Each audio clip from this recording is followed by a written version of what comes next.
Vous avez une pile de livres à lire et ne pas assez de temps pour les dépiler. Et si une IA pouvait tout résumer pour vous en quelques secondes? C'est ce qu'on va voir ensemble dans cette vidéo. Aujourd'hui, je vous propose deux scénarios Make. Le premier va vous permettre de résumer vos livres et de les intégrer directement dans une base de connaissances Notion. Le deuxième scénario va vous permettre de récupérer les highlights, c'est-à-dire les citations directement depuis votre tablette Kindle. Démarrons avec le premier scénario, résumé de livre. Mais avant de commencer, j'attire votre attention sur le fait que dans ce tutoriel, je ne rentre pas dans le détail de chaque paramétrage pour des raisons pédagogiques. Donc si vous avez des questions ou des besoins de précision, écrivez-nous dans les commentaires, nous y répondons. Ce premier scénario est assez simple et se déroule en trois temps. Premier élément, c'est la récupération du titre et du nom de l'auteur depuis une base de connaissances Notion. Ensuite, on va venir faire un résumé avec ChatGPT. Et enfin, on va venir intégrer ce résumé directement à la base de connaissances Notion que l'on a utilisée pour le premier module. Voici à quoi ressemble une base de connaissances de Notion. En l'occurrence, ici, on a deux bases de connaissances, mes lectures et mes highlights Kindle. Point important, pour créer ce type de base de connaissances, vous allez intégrer un élément base de données. C'est important d'avoir cette notion de base de données parce que c'est ce qui va vous permettre de mapper vos champs directement dans Acte. Donc là, vous tapez base de données et vous créez un type base de données, qu'importe la vue qui est utilisée. Ici, ce que vous allez faire, c'est lui donner un nom, base, et surtout très important, vous allez cliquer ici, afficher la base de données, et là, vous allez venir récupérer l'ID de la base de données. C'est ce qui va permettre à Make de reconnaître la base de connaissances en question, et donc de venir lire des informations ou bien en rajouter. En l'occurrence, point important, il faut bien que vous ajoutiez dans Notion la connexion à Make d'un point de vue très, général. Donc dans les paramètres directement de Notion, on l'avait déjà expliqué dans une précédente vidéo, automatiser Gmail avec Make et Notion. Mais deuxième point très important à ne pas oublier, une fois que vous avez connecté donc Notion à Make, ce que vous allez faire, c'est venir sur votre base de connaissances ici, cliquer sur les 3 petits points en haut à droite et venir connecter cette base de connaissances spécifique à, Make. Donc en l'occurrence, vous allez dans connexion et vous ajoutez la connexion, vous voyez Make, chez moi elle est active puisque je l'ai activée, vous la retrouverez ici. Il faut bien ajouter la connexion que vous avez ajoutée à, votre Notion. Une fois que c'est fait, vous le voyez ici, j'ai rajouté l'ID de ma base de connaissances que vous avez vue juste avant. Ça va permettre du coup de mapper et de récupérer ces informations de la base de connaissances.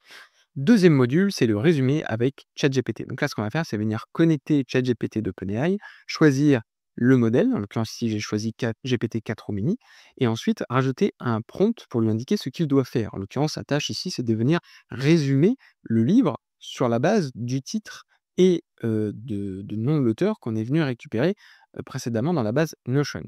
Là, en l'occurrence, vous voyez, j'ai écrit un prompt. Ce prompt, je l'ai récupéré depuis Professeur Prompt, qui est un outil que je vous avais présenté lors d'une de précédentes vidéos. Donc, je vous invite vraiment et vivement à utiliser Professeur Prompt pour ce type de prompt parce qu'il faut qu'il soit extrêmement bien structuré. Et surtout, point important, je rajoute un élément. Vous voyez ici, ta réponse sera directement intégrée dans une base de connaissances Notion, va droit au but et répond uniquement à la question sans indiquer d'autres éléments. C'est important pour ne pas tout simplement qu'il sorte du cadre de ce que vous lui avez demandé.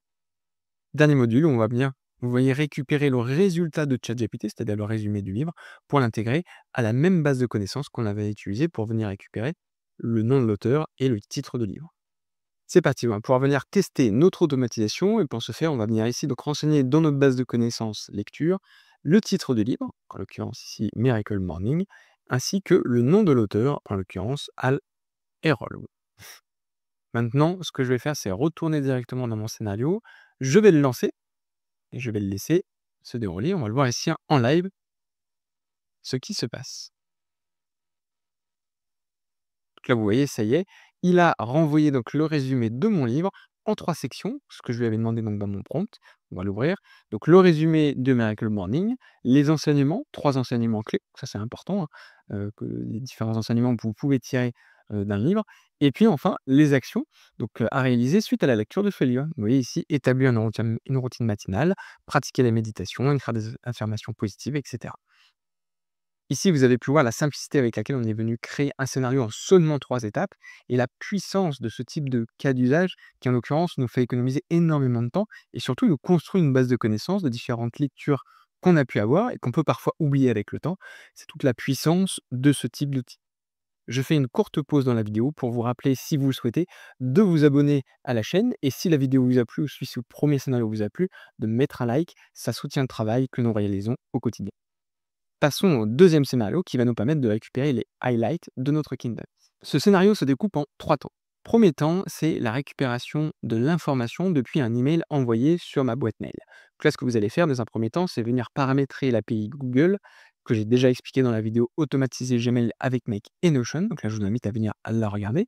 Et une fois que c'est fait, vous allez donc pouvoir venir récupérer, vous voyez, l'email qui est envoyé de ma Kindle, donc depuis Do Not Reply Amazon, avec le sujet depuis mon appareil Kindle. Une deuxième étape qui n'est pas obligatoire, mais qui vous permet de classer vos mails et d'éviter d'avoir une boîte de réception avec trop d'emails à l'intérieur.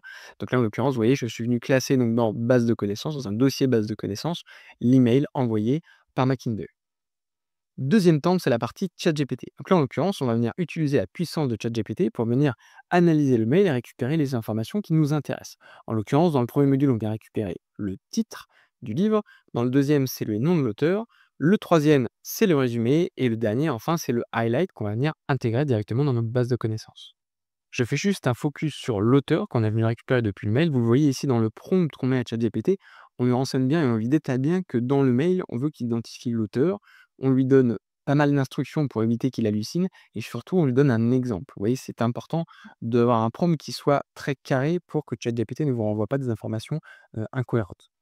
Et enfin, troisième temps, c'est la partie Notion. Donc là, vous l'avez compris, ce que l'on va venir faire, c'est récupérer les 4 éléments qu'on a récupérés juste avant depuis ChatGPT, donc le titre du livre, le highlight, l'auteur et le résumé, et l'intégrer donc directement dans la base de connaissances Notion.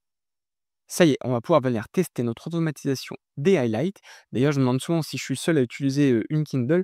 Dites-le moi dans les commentaires, ça m'intéresse. Est-ce que vous êtes plutôt Kindle ou format numérique ou plutôt format papier, livre traditionnel? Donc là, vous le voyez sur la droite de l'écran, dans ma boîte de réception Gmail, j'ai reçu un email d'un highlight que j'ai fait ce matin. Donc, en l'occurrence, c'est toujours le livre Miracle Morning, où j'ai souligné, vous voyez, un highlight sur cette phrase, voilà, que j'ai souhaité mettre en surveillance. C'est donc cette citation que l'on va venir récupérer et venir transférer donc dans la base de connaissances que vous voyez ici sur la gauche de l'écran, donc directement dans Notion.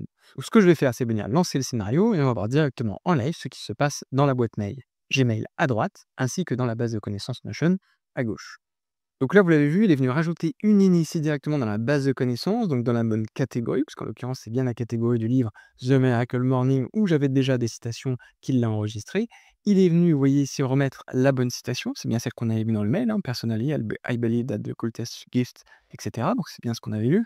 Et si j'ouvre l'élément, vous le voyez, j'ai le résumé donc complet avec les différentes actions, les enseignements, donc la même chose qu'on avait vu dans le premier scénario, l'auteur et le titre et le highlight. Donc on retrouve vraiment tout ce qu'on lui avait demandé de faire. Donc là, vous vous rendez compte de la puissance de cette automatisation qui va vous permettre de structurer vos highlights, avoir les résumés en direct et avoir des éléments d'action pour tout simplement venir agir après ces lectures ou le résumé de ces lectures.